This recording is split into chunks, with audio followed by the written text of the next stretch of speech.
Hello folks and welcome back to the channel, welcome back to a new episode. So I don't know if you noticed, but very often in my videos I prepare a title which basically spoils already the content of the video. For this one I decided to do something different. Not oh look, I lost 66 divisions, but how I managed to lose them. So,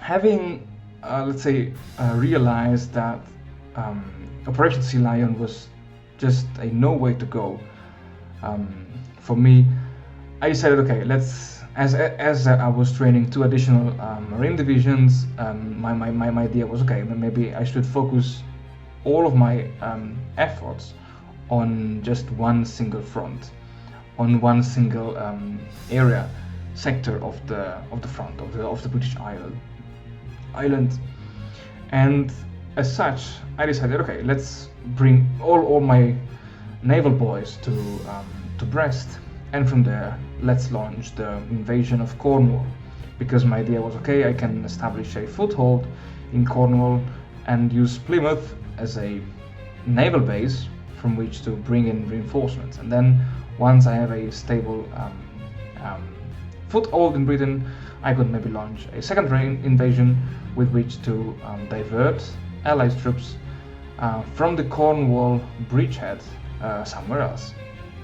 And first and foremost, not only I decided to invest heavily in gaining and maintaining naval superiority, but I also decided to throw all of my aircraft in the sky to gain control of the air over the English Channel, as well as over southern England, basically. And while let's say once I made sure that all the prerequisites were matched for this, I think, fourth attempt of Operation Sea Lion, I decided to launch it anyway. Research-wise, as now I'm scrolling down on the research tree, I decided to skip many of the naval upgrades, because I just realized, yeah, as I said in an earlier episode, I mean, yeah, having a good navy, it's okay, but in the end what really matters are the land troops, and that's why I focused heavily and a lot on developing support companies, which were really lagging behind, as well as infantry, weapons, aircraft, a lot of aircraft, mainly fighters and heavy fighters, and I think it was also a bit of tanks. I think I also researched the Tiger tank. Nevertheless, in late November 1941, I finally managed to launch Operation Sea Lion, and to my great surprise, this time by focusing 7 Marine divisions on one spot, the invasion was successful. And honestly, I could not believe my eyes, because maybe it was the combination of an all-out assault, air superiority, and I don't know, naval supremacy in the channel, maybe, I don't know, but this time the operation was successful, and German troops on November, I think it was December 1st, 1941, they firmly established their foothold on the British soil. And soon afterwards, my Marines kept pushing forward, and again, I was quite surprised, because I was like, okay, my Marines are just made of 9 infantry battalions and 2 pack artillery units, so I really couldn't see how could those units let's say be so powerful against the enemy, against armored divisions, against garrisons and cavalry divisions. And then, let's say, the first bad, I wouldn't say bad, but scary event occurred. So Ireland decided to call into war the United States of America, and this, honestly, I mean, okay, it was December 1941, so the US should have joined the war anyway. And this is an aspect that I completely overlooked concerning Operation Sea Lion. I just forgot that the US, maybe they were kind of planned to get into war in 1941, but still this was totally unexpected. And as you may have seen, when I was moving reinforcements of my, I think it was this Second Army, Martinez Second Army, one division got caught by 10 US submarines, despite the fact that I enjoyed, as I said, complete air and naval superiority over the English Channel. And thereby I decided, okay, let's maybe move troops to Portsmouth directly, which is much closer to Cherbourg. And by doing so, I decided to fall back my Marines. Here there was a kind of ensuing battle because my troops won, then they were defeated, then they won again, and luckily the bridgehead finally held. And with this, I said, okay, maybe it's time to now plan the second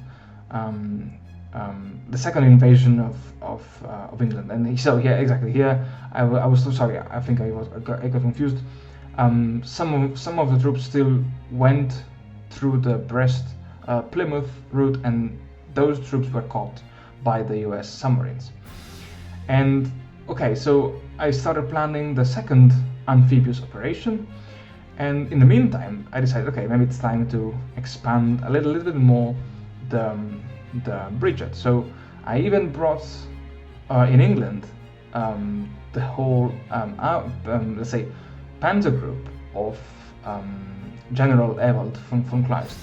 And I just planned some offensive orders for those troops, and I was like, okay, let's give them time to build up the attack plan, while I move the Third Army in Calais, so that as soon as my Marines will land in East Anglia, I could move those guys there and maybe open up a second front in England that will maybe unbalance or turn the tide against the Allies. And at this time, I just forgot that the US were into war, and I was really, let's say, negatively shocked to see that the US were bringing and pouring division after division in the UK. And as such, I was like, okay, then it's time to act quick, it's time to act now. And in mid-February 1942, I launched the second phase of Operation Sea Lion, so the landing in East Anglia. And once again, I stumbled into the US submarines, which were really a nuisance for me. Because despite all my best efforts to patrol the skies of the English Channel, they were still there, still bothering my transports. And on February the 18th, the biggest mistake occurred. So I decided to launch the offensive with the Southern armies, and nothing. They just could not break through. And once the offensive power got lost, well, my troops, they just fell back. They just were overrun. And, well, this is how I lost 66th Division into Southern England. And, yeah, I just panicked. I didn't know what to do. Everything happened so fast. And I was like, okay, maybe they can still hold Plymouth. I can still bring supplies through Plymouth, and okay, maybe I can still save them, but no, they were just annihilated. And yeah, so this started the beginning of the end, I guess, of my German campaign in Hearts of Iron 4. Thanks for watching, guys, and see you all very, very soon.